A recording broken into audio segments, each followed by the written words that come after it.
મિત્રો અત્યારે અમે વચ્છરાજ ધામ પહોંચી ગયા છીએ। મારી સામે તમને દેખાય છે એ વચ્છરાજ ધામ છે અને અત્યારે અમે આયા તરત જ અહીંયા અમને ચેતવણી મળી ગઈ છે કે તમે પાછા ઘેર જતા રહો।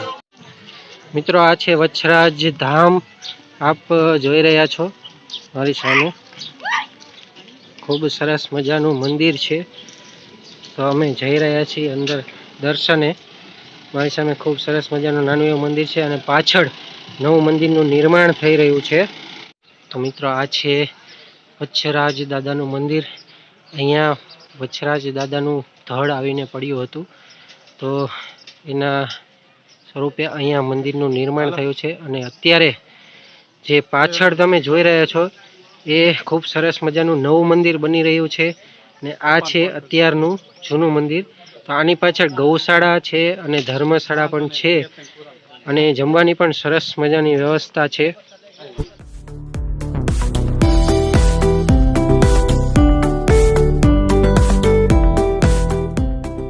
મિત્રો અહીંયા મંદિરમાં દાન પણ સ્વીકારવામાં આવે છે। તમે તમારી ઈચ્છા મુજબ અહીંયા દાન પણ કરી શકો છો આ નવા મંદિરના નિર્માણ માટે। મિત્રો એક વસ્તુ જોવા જેવી છે કે અહીંયા આજુબાજુના વિસ્તારમાં ક્યાંય પણ મીઠું પાણી જોવા મળતું નથી, તેમ છતાં આ એક જગ્યા જેવી છે અહીંયા કે અહીંયા જો તમને વૃક્ષો પણ જોવા મળશે, સરસ મજાના હરિયાળી જોવા મળશે અને અહીંયા આગળ તમને મીઠું પાણી પણ જોવા મળશે। તો દોસ્તો આ એક ચમત્કાર કહી શકાય કે આ એક ઘણો મોટો ચમત્કાર છે કે અહીંયા આપણને મીઠું પાણી પણ જોવા મળે છે અને હરિયાળી વૃક્ષો પણ જોવા મળે છે। ખૂબ જ સુંદર એવા મંદિરનું નિર્માણ થઈ રહ્યું છે। સરસ મજાનું મંદિર બનવા જઈ રહ્યું છે। અહીંયા દૂર દૂરથી લોકો કચ્છ બાજુથી, પાટડી બાજુથી અને અમદાવાદ, રાધનપુર ઘણી બધી દૂર દૂર જગ્યાએથી લોકો દર્શન કરવા આવે છે। આ તમે જુઓ મંદિરનો પાછળનો ભાગ અને આ નવી ધર્મશાળા અને એ બધું બની રહ્યું છે। ભોજનની પણ અહીંયા અખૂટ વ્યવસ્થા છે। તમે ગમે ત્યારે ગમે ત્યાંથી આવો, આખો દિવસ 24 કલાક અહીંયા ભોજન ચાલુ જ હોય છે। આ તમે સામે જોઈ રહ્યા છો એ અતિથિ ભવન છે।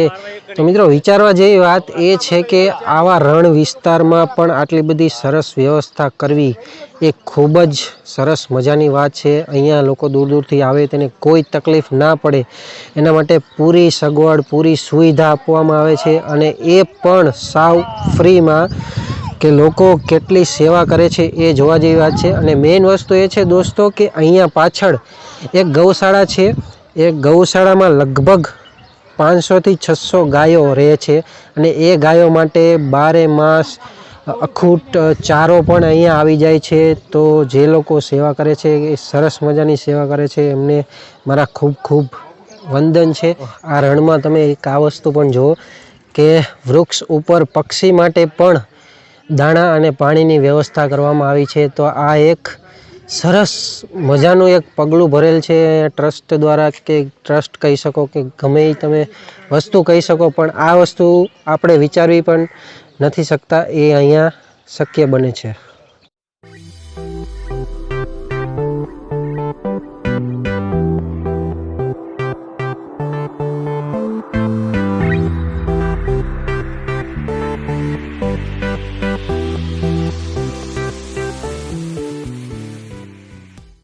તો મિત્રો આ છે સરસ મજાની એવી ભોજનાલય અને અત્યારે ભોજનાલયમાં લોકો, શ્રદ્ધાળુઓ ભોજન કરે છે અને સેવાભાવી લોકો સેવા પણ કરે છે। તો જો અહીંયા જમવાનું સારું એવું મળે છે।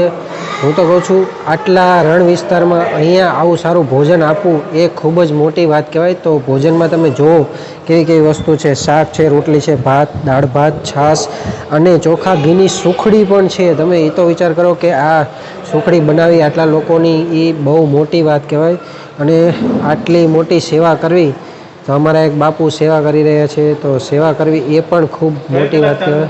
તો 24 કલાક આ ભોજનાલય ચાલુ હોય છે। તો આ છે ભોજનાલયનું રસોડું। તમે જુઓ રસોડામાં કેટલી બધી ચોકી, ઘણું બધું કેટલું અનાજ વગેરે પડ્યું છે તો શ્રદ્ધાળુઓ માટે। અને આ ચૂલો અને ચાલુ ને ચાલુ જ હોય છે।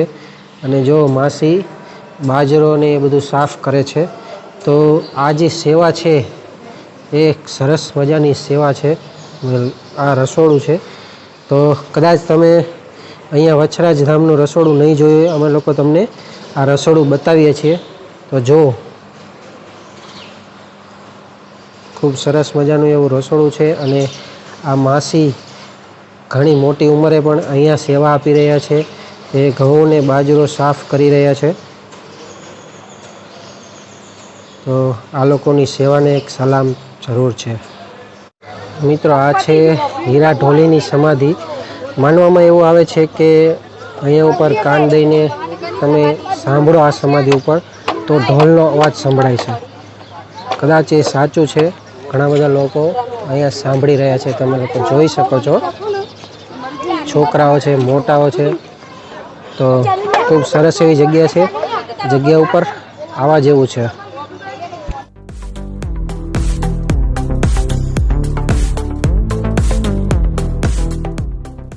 આ બધી એ ધજા છે જે આપણને અહીંયા સુધી પહોંચવામાં મદદ કરે છે. તમે લોકો જોઈ શકો છો કે આ બધી નવી ધજા બનાવવામાં આવી છે. અને હવે વરસાદ પછી આ ધજા રસ્તા ઉપર લગાવવામાં આવશે દિશા સૂચક માટે.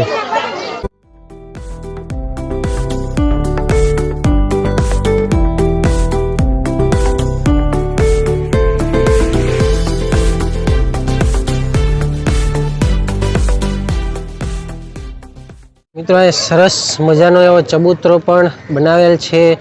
અને વિચારવા જેવી એ વાત પણ છે કે આ ચબૂતરા પાછળ સરસ મજાનું એક નાનું એવડું તળાવ જેવું જગ્યા પણ છે.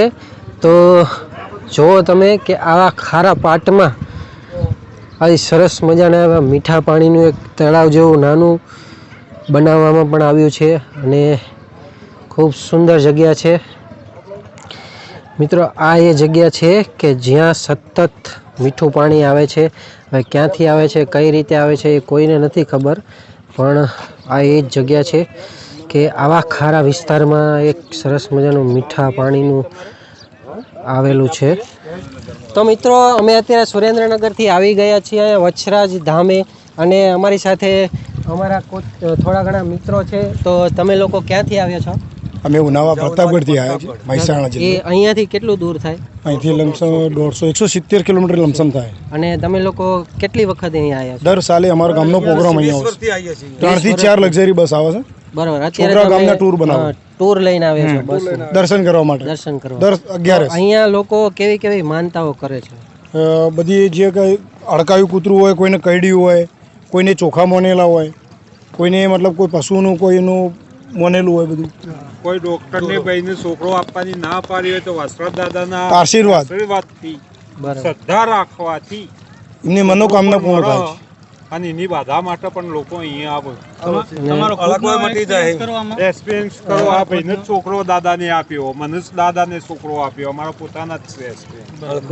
લગભગ 35 વર્ષથી નાની ગાડી આવતી, 30 વર્ષથી મોટી ગાડીઓમાં આવી. ચોખા બોખા બધું મનતા બધું થાય. કેટલાક માણસો આવે? 3 લક્ઝરી ભરેલી એટલે લગભગ 240 250 આસપાસ. કોઈ ફિક્સ કરો ટાઈમ? ના, કોઈ ટાઈમ ફિક્સ નહીં.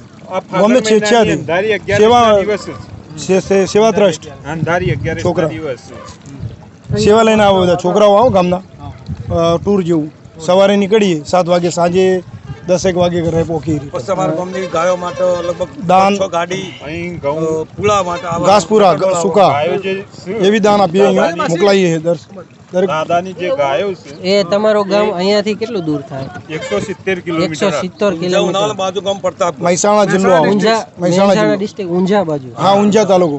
તો મિત્રો, તમે જુઓ કે લોકો ઊંઝાથી છેક અહીંથી 170 કિલોમીટરની આજુબાજુ છે. લોકો એટલે દૂરથી પોતાની મનોકામના લઈને આવે છે. અને વછરાજ દાદા એમની મનોકામના પૂર્ણ પણ કરે છે.